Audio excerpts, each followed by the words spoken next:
Hi, my name's Jill, and this is my story about my weight loss surgery that I had in March of 2021 in Tijuana, Mexico with Dr. Zavalza at Go Light Bariatrics.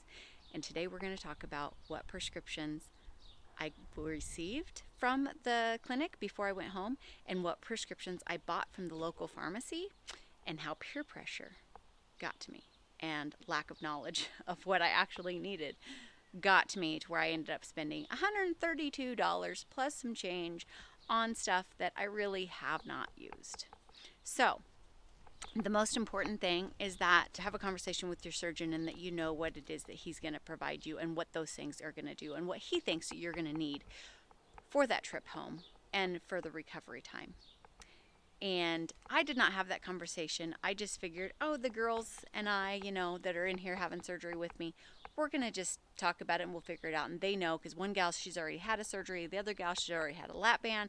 So, they all know all this stuff. So I'll just listen to them. And they had lots of wisdom. However, I'm different than them. And there's things that they chose to have that totally fits with what they want and not so much for me. So that led me to pretty much taking all of the recommendations of everything that they said that I should buy while in Mexico at the pharmacy because it's like a one-time chance of getting it. And I spent $132, basically more than I needed to. Maybe about $125 more than I needed to. What I was sent home with a package of, they call them pain pills, but they're actually an anti-inflammatory pill. This is what I was given. It's actually an anti-inflammatory, and the package I was given, this is actually from the pharmacy, the package I was given actually had many more pills, and I think it had like 8 pills in it, and it was given to me as part of my package for the surgery. I bought more at the pharmacy because I didn't know how long the pain would last. It didn't last. Once that gas was gone, I felt really good, and that probably after the 4th day was really good. There was a couple times down the road that I had pain, but it wasn't necessarily having to do with the surgery. It more had to do with the fact that I walked a bit too much after the surgery. When we got back to San Diego, we walked and went to the Gaslight District while waiting for our hotel room to become available for us to have one more night before we hit our airline the next day. So I walked a bit too much and my hips were very, very sore. I mean, really, really sore. My concern for the pain probably was a bit overdone with the exception of that. I wouldn't have needed any of those pain pills with the exception of just wanting to use them on occasion for that hip pain. But that was not a surgery related thing. That was I walked too much. Also, they gave me an antibiotic to take home. Never needed it. Never had any trouble at all with my incisions or anything. They also gave me something for nausea to go along with those pain pills, which I do take. Anything that's a pain pill, I go ahead and I take a nausea pill at the same time. And it works better for me. So there's that. That's what and again, these were all provided by my surgeon. And then the last thing they gave me 20 capsules of heartburn medicine. That was in fact not enough. And my surgeon did inform me that I was going to need to purchase 2 months worth of a heartburn medicine because that was part of the going home prescription, that I needed to take a heartburn medicine twice a day for 2 months after the surgery just to keep all that acid and stuff reduced so that my stomach has a better chance of just healing up properly without those challenges. So they recommended to buy it in Mexico where it would be cheaper. What I spent in Mexico for this whole bag of goodies that I got, I probably would have spent a good portion of that just buying a good acid reducer for a 2-month supply. So really, I guess I could look at it and think, well, I got my acid reducers for 2 months, plus I got all this extra stuff, which let's get to that. In my little baggie here that I get to bring home, I got 2 months worth of this right here, omeprazole. And that was fairly cheap. Also, I went ahead and bought some more for heartburn also. Not quite sure why I even got it because I already had the acid reducer, but I did because I felt like I needed to get some. And that's what the girl said, so that's what I did because I had no idea what I was doing. The next thing was I bought more pain pills because they were like, oh girl, you're gonna need it. So I'm like, okay, I'll buy some more. So I did. Haven't used them. They said, oh, definitely get some B12. Super important. Get some B12. I'm like, okay, great. And I'm thinking sublingual B12. No. I got B12.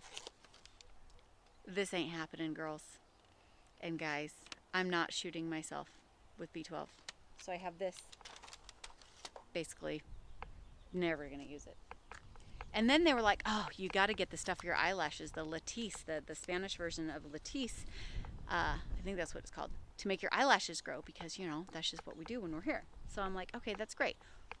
So I did. So I bought some of this. It's called Lumigan. There's your price, 1,088 pesos. So what does that make it out to be? $50, I think? I don't know. Now I'm too afraid to put it on my eyes because I don't like putting, as you can see, I'm a very bare-faced gal. So I use lotions, I use sunblock, and I use a little eye cream, and that's pretty much all I use. And I did have my eyebrows and eyeliner tattooed on several years ago. So I really don't have any use for any makeup or anything like that. And my facial thing is very minimal. Melaleuca stuff all the way. That's all I use, really, just moisturizers. So I'm too afraid to use this on my eyelashes because Google. And then this one right here. I'm a little surprised it's cheaper than the Latisse stuff. 645 pesos. It's retin-A. I don't know if that's coming out in reverse. Probably is, huh? Retin-A. So retinol for my face, right? I don't do a facial treatment. I don't do anything but, like I said, a little bit of moisturizer, some eye cream, and some sunblock.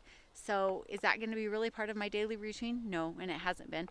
And then on top of that, I'm so out of the loop on all this kind of stuff that I put it on, and I did it in the morning. Apparently, that's a no-no.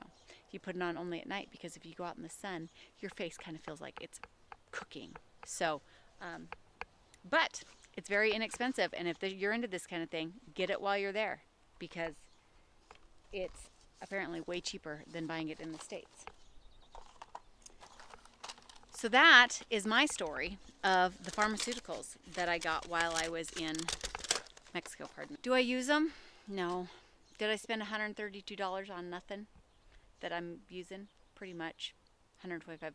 I use the omeprazole for my acid reducer, and that's about it. So I'm not saying that you shouldn't buy these things, because if that's part of your thing, and I know the girls, they were excited to get it. But if you're kind of a bare-faced gal, don't really do a lot of stuff, you probably don't need a whole lot of retin-A or some Latisse. And I don't think that you probably need any extra pain pills or nausea or any of the other stuff for heartburn in addition to your 2-month supply of the omeprazole. So that's my recommendation, but you do you, and I'm going to do me. And I got a bag of stuff here that I will probably never use. I might try to use the retinol A a little bit more, as I am 45 years old and I probably should be using it a little bit more. So anyway, that is pretty much it. And I guess I go back to my bonus tips. Please make sure that before you leave for your surgery that you take pictures of yourself, either dressed or undressed. Private pictures, of course. Don't be posting them all over the internet if you don't have any clothes on. But take your measurements. Measure your neck, your arms, your bust, your waist, your hips, your thighs, your calves. Measure it all. Write it down. Keep a log. Keep a journal of what your progress is, because you're going to need that as you go through this process. There's stalls. There's times where you think, there's no way I could possibly go up in weight. I'm eating 500 to 600 calories a day. How could I possibly gain a pound? Well, you can. You can. If you're not doing it just as advised, if you're not drinking all of your water, if you're not getting in your protein, things happen and your body just kind of like tries to do its own little thing. And it doesn't really matter. If you haven't had a bowel movement, little things like that, guys, could get discouraged when you see the scale go up a half a pound or a pound, or when you see the scale not move for days and days. Well, then go back to those measurements and measure yourself, and you're going to see that there's progress somewhere. It's just maybe not in the scale. What do they call those? Non-scale victories. So, thank you so much for listening to my stuff. If you have any questions or want to hear anything more about my journey, please leave a message or a comment, I guess, down below. And of course, if you want to subscribe, we're going to be doing more videos about my weight loss journey. We're moving some stuff around in our life to where we're going to be getting a project going in Kansas on a little homestead acreage that we have there. We're going to be remodeling an earth house, and I'll probably be doing more of my actual Reclaimed Junkies crafting type things. I do things with Cricut and with reclaimed wood and reclaimed products. So as I build this channel, you should be getting a lot more videos out of me. So God bless you, and I hope you have a great day. And if this is the journey that you choose for yourself, to go to Mexico and to have a weight loss surgery like I did, the gastric sleeve or a bypass, then I hope that that is the right choice for you.